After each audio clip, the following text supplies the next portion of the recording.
NDMA donates food and sanitary items worth $480,000 to internally displaced families. National Assembly members raised concern over the chaos that led to one death and more destruction in Sanyang. And WHO, in its fight against the pandemic, donates medical equipment worth $1 million to Gambia. This and more coming on Gambia 24. Stay tuned.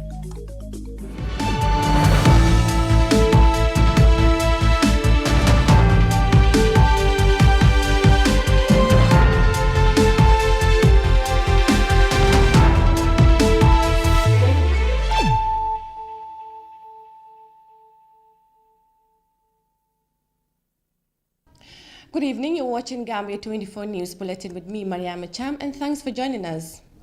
About 250 Senegalese migrants have fled to Batakunku village amid the Sanyang riots on Monday. The riot was in retaliation for the killing of one Jibril Cisse by a Senegalese national who is said to have been working at the Sanyang fish mill plant. The victim is said to be 31 years old with a wife and a 2-month-old child. The Red Cross Society in the Gambia and the National Disaster Management Agency on Wednesday donated some sanitary items and foodstuff to help sustain the internally displaced families for now. Binta Jadama, the West Coast Region Disaster Coordinator, underscored why their timely intervention is important. Let's take a listen. We are here to support the internally displaced families from Sanyang to Batakunku. We received the information last evening that over 200 people have been displaced and they are settled in a nursery school by the Batakunku community. So as part of a humanitarian organization and National Disaster Management Agency, as part of our mandate, we felt it is necessary to take care of the internally displaced population because their situation is currently beyond their control. So, and for that being the case, today we mobilized worth of 480,400 worth of materials, foodstuff, beddings, and all other stuff. And we also gave them the assurance that within the next 10 days, we will be supporting them with some cash amount for fish money. So that is our main purpose of coming here today. Now, joining me live to discuss more on the donation is our reporter Binta Jallo, who has been following the incident from the beginning. Good morning, good evening to you, Binta, and welcome to Gambia 24 News. Good evening. Yes, we have seen what transpired in Batakunku, where some Senegalese have fled to seek for refuge, I can say. So, what transpired? Can you please tell us more about what transpired today? What happened there? Good evening, MC, and good evening, everyone who is watching iAfrica TV right now. And thank you for inviting me to join you on Gambia 24. Actually, the situation started since on Monday, and we were on the scene to at least take footages and also talk to the protesters and also talk to the people that are affected during the riot. I can say this was a riot because it was a very tense situation, so which led for the Senegalese people who were residing in Sanyang to flee to Batakunku to seek refuge within the community there. And today the NDMA went there with the Gambia Red Cross Society and few other people who went to donate some food items and sanitary items to them, at least to help them for now till they're able to sustain them. Actually, the situation there was not really good because when we went there before these people came in the picture, even a place to sleep was a problem for them, and the place was like even food was a problem for them. And we managed to talk to some of the Senegalese people there who actually fled, and then what they told us was that the situation for them was a very serious one, and their boat were burned to ashes, and some of their clothes also, their women, were taken out of their homes and their clothes were burned to ashes as well. So many things did happen to them, and they were lamenting, seriously over what happened to them. But most importantly, one of the things that they, tried to emphasize was that Gambia and Senegal are all the same, and we should not let conflict come between the two countries. And also, some of the things that they said was that Gambians should always remember that we have Senegalese here and we have Gambians there. So if these things continue to happen, it might cause a lot of chaos, and which is not going to help the countries. Yeah. So in your own point of view, like in your journalistic view, what do you make of this situation since from Monday? What do you make of this situation? Well, I think what I can say is that I think we need to be very careful with the way we handle matters, especially when they escalate. I don't think this is necessary. To me, I think they could have allowed the law to take its due course. Like the police, we spoke to the police also. They said the man cannot go scot-free over what he was allegedly done. Mm-hmm. And then investigations are open, of course, regarding the situation.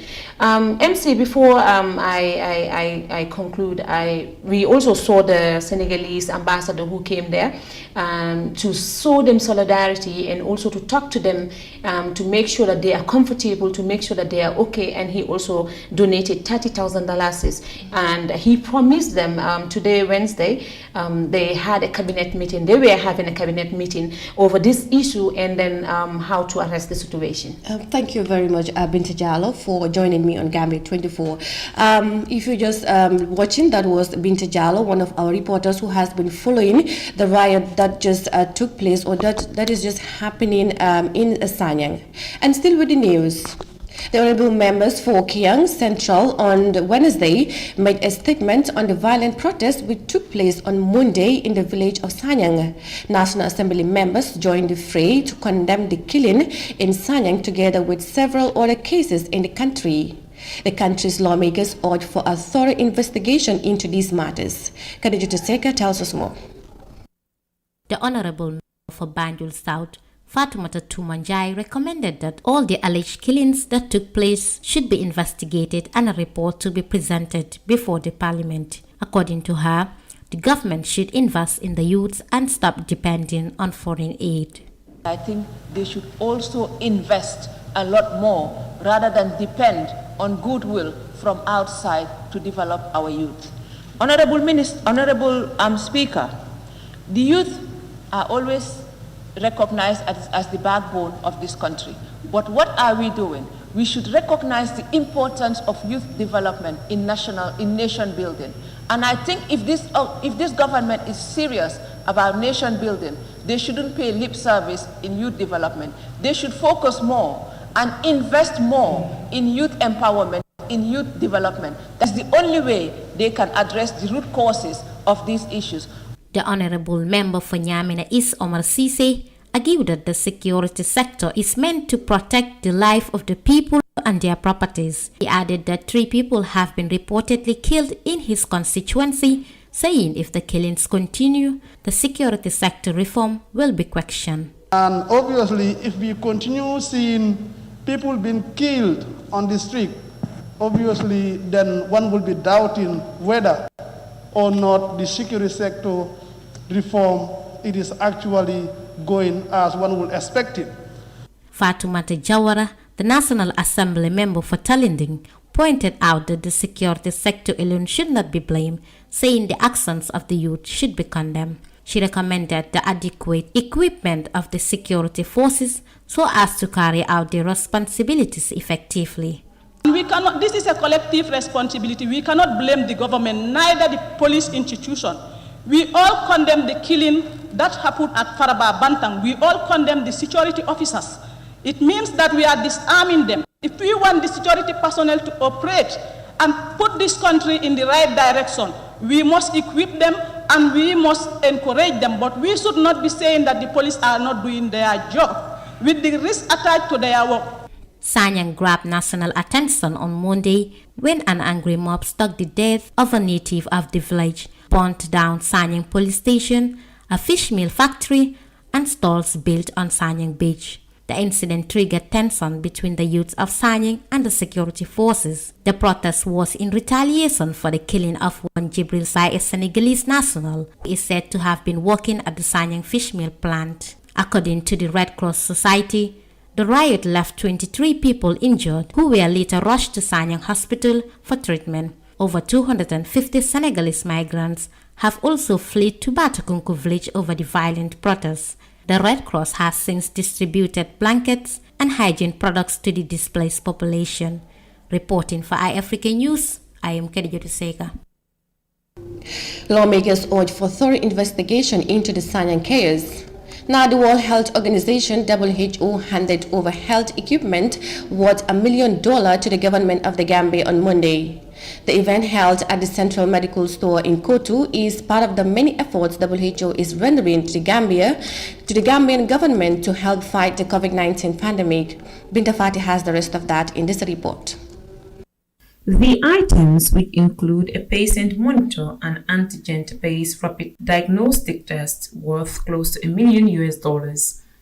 WHO donated the equipment to boost the health sector and help the government to fight against the coronavirus.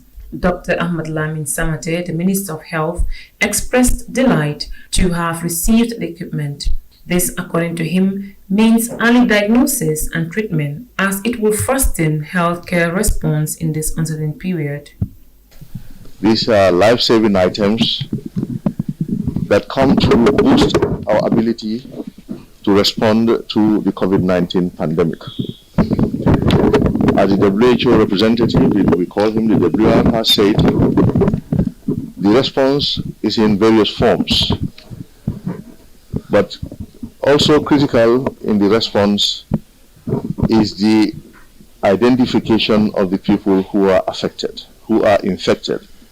They need to be diagnosed. So having the diagnostic tools is a very important part of the response. Otherwise, we just assume people are infected and we don't have any evidence. The WHO country representative to the Gambia, Dr. Dexter Tirini, affirmed the organization's commitment to supporting the government of the Gambia in the fight against COVID-19. Dr. Tirini called for concerted effort in curbing the further spread of the virus. If every one of us take responsibility and use the preventive measures that we know, like washing hands, keeping distance, wearing masks all the time, we can actually further also strengthen the response in the country. So there is no little contribution. Every contribution that we do as individuals is very important. The year-long coronavirus pandemic continued to ravage the world. Many countries are still registering new cases despite vaccine rollouts. The Gambia currently recorded a total of 5,019 COVID-19 cases with a death toll of 103. The country also registered 4,525 recoveries as of the 13th of March 2021. The West African country in early March received its first batch of the COVID-19 vaccine through the COVAX initiative, and vaccination campaign is underway. However, many raised concern regarding the safety of the vaccine. In response, the Minister of Health, Dr. Samateri, assured the public of the efficacy of the vaccine and urged for the full participation in the vaccination campaign. Reporting for iAfrica TV News, I am Binta Fati. $1 million worth medical equipment donated to the Health Ministry by the WHO. We will now go with a quick break and be right back with the rest of the news. Stay tuned. The pride we take in our brand, the work we put into constantly change the landscape and elevate real estate in the Gambia, it's compared to none. From inception, our goal was to add value to the beautiful Gambian landscape. That's why we are proud innovators of community estates. Kololi Sands is an exceptional piece of work, tailored for ultimate convenience and luxury, to bring you an element of finesse that is rare but unique in its own. This is also our pride and joy, and we welcome you to the exquisite beauty right here in Kololi and right here on the waterfront. Kololi Sands, feel the ocean breeze at your doorstep.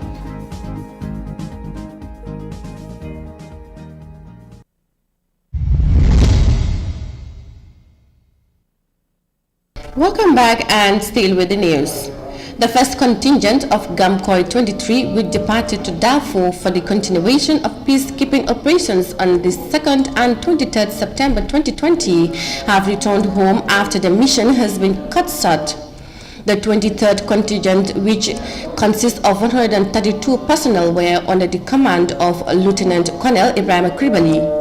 The United Nations had passed a resolution to reduce the number of military and police presence in Darfur, and this is why since January, countries have been withdrawing their troops from Sudan. Naisise has the rest of that.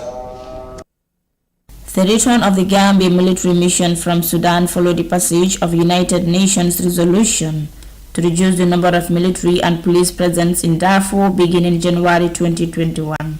After 7 months on the peacekeeping mission, the latest Gambian contingent in Darfur returned to Banjul, a situation well described by Major Abdou Jatta, the second in command of the GAMCOI 23. We knew that the mission was not going to be long, because before our departure, it was clear to us that the mission's mandate would end on the 31st of December 2020. We went on that mandate.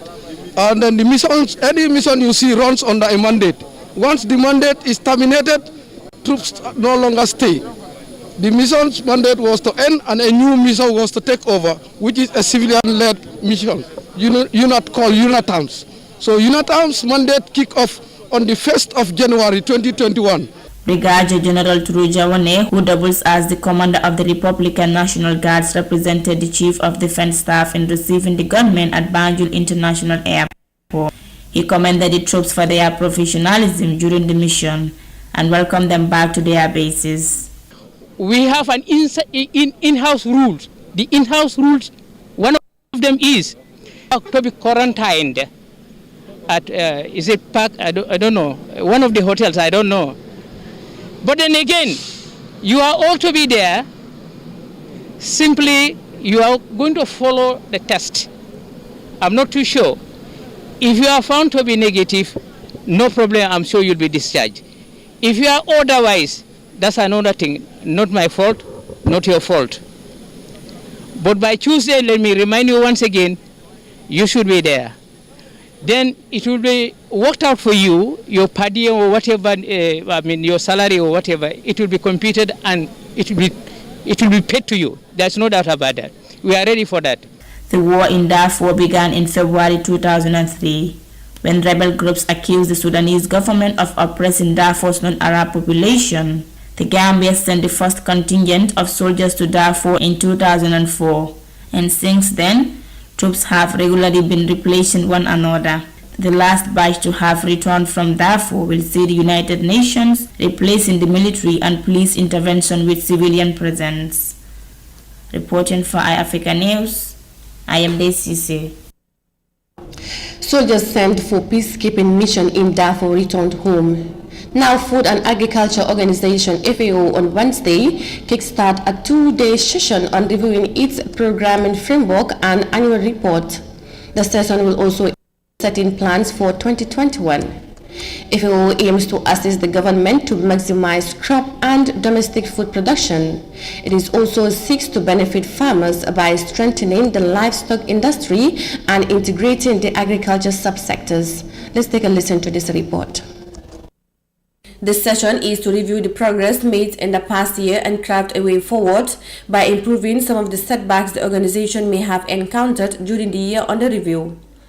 To complement the government's efforts, FAO aims to diversify the agricultural production base, upgrade horticultural production systems, and enhance food security. Sibu Rampedi, FAO country rep, says the country's programming framework should be in line with the National Development Plan. Rampedi added that through the programming framework, matters relating to key agricultural activities were addressed. Through the CPF, ladies and gentlemen, we are able to address matters related to modernization of agriculture, agribusiness, fisheries, and this addresses the strategic objective number 3 or priority of the National Development Plan. The National Development Plan expects that through agriculture, forestry, fisheries, the environment, and nutrition, we should be able to deal with matters related to human capital development. And we should put emphasis on nutrition, social protection, not forgetting that the youth and the women also deserve a special attention. The African Union has set a target to eliminate hunger and food insecurity by 2025. However, FAO says there is a lot to be done for the realization, as Africa is not currently on track to meet these targets. As the Gambia working for agriculture, natural resources, and fisheries, we've been able to contribute to Africa's commitment. Pandemic. More than 14,000 farmers benefited from input support ranging from seeds and fertilizers. The technical services of Department of Agriculture, the National Agricultural Research Institute, Department of Livestock Services, and the National Seed Secretariat all benefited from some form of capacity building and institutional strengthening. The Food and Agriculture Organization helps to eliminate hunger, food insecurity, and nutrition. It also seeks to make agriculture, forestry, and fisheries more productive and sustainable by promoting inclusive and efficient agricultural systems. Reporting for iAfrica News, this is Mariama Cham. That FAO report by myself will bring us to the end of Gambia 24. I am your presenter, Mariama Cham. Thanks for watching and have a good night.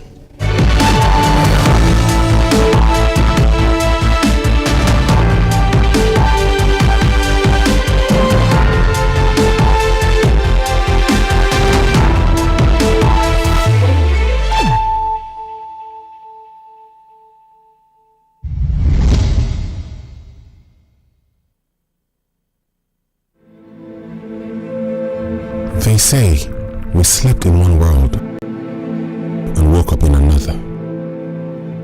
This global tragedy got humans together despite our social distancing.